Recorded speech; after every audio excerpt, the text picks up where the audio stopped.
Okay, I want to go over some notes. You're going to want to put these, or you will put these in your interactive notebook. So I just did the video with you on writing your fractions on your number lines. So as I flip my notebook over to the next page, this is going to be my notes page. And I'm going to go over these notes with you and kind of explain them a little better.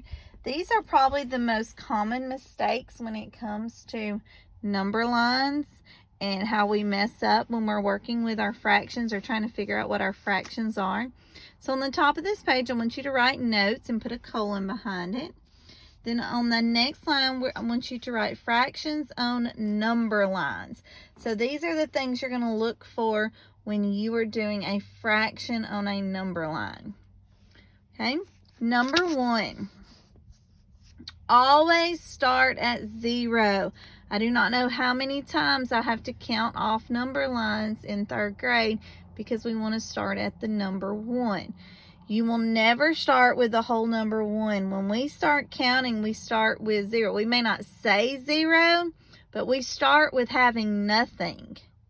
If I'm saving money, I start out with $0, and then I save $1, and then $2, and then $3.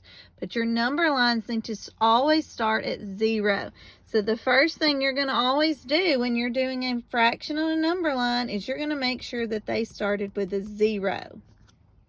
If they don't put a 0, but all they do is put a little line, I want you to write a 0 there on that line.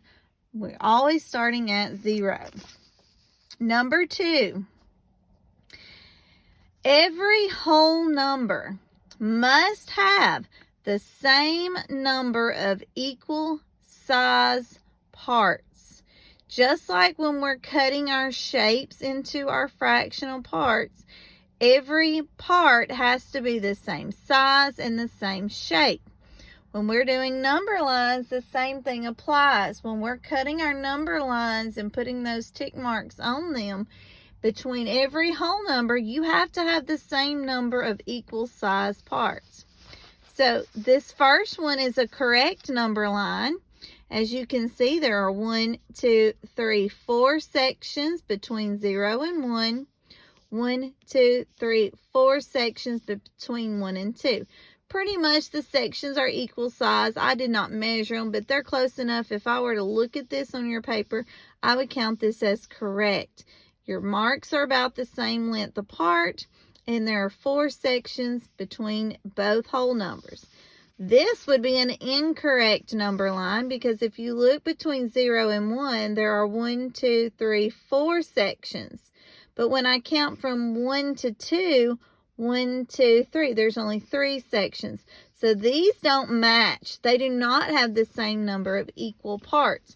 So this number line would be wrong. That's why I've X'd it out.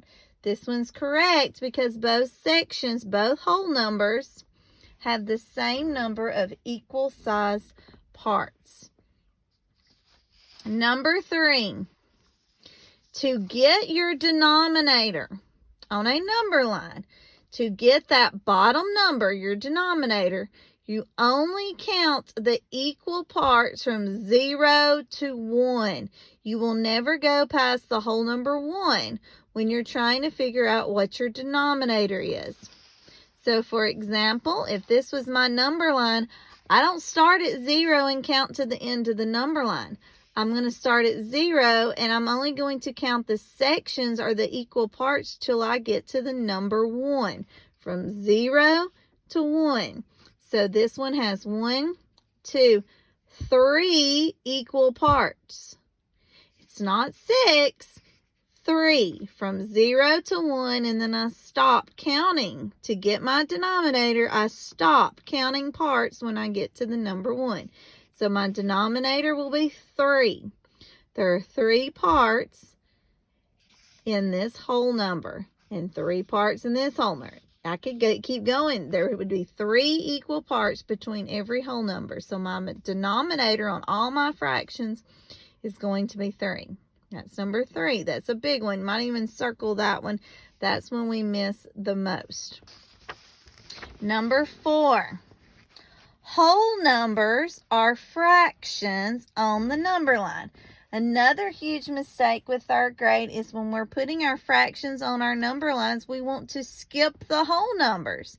No, every mark, even those whole number marks, have got to be written as fractions. So just like this one, look at this number line. 0 to 1, there are 3 equal parts, so you'll see all my denominators are 3. And then I start labeling 1/3, 2/3. This whole number is a fraction. 3/3, 4/3, 5/3. This whole number is a fraction. 6/3, 7/3, 8/3. This whole number is a fraction. 9/3.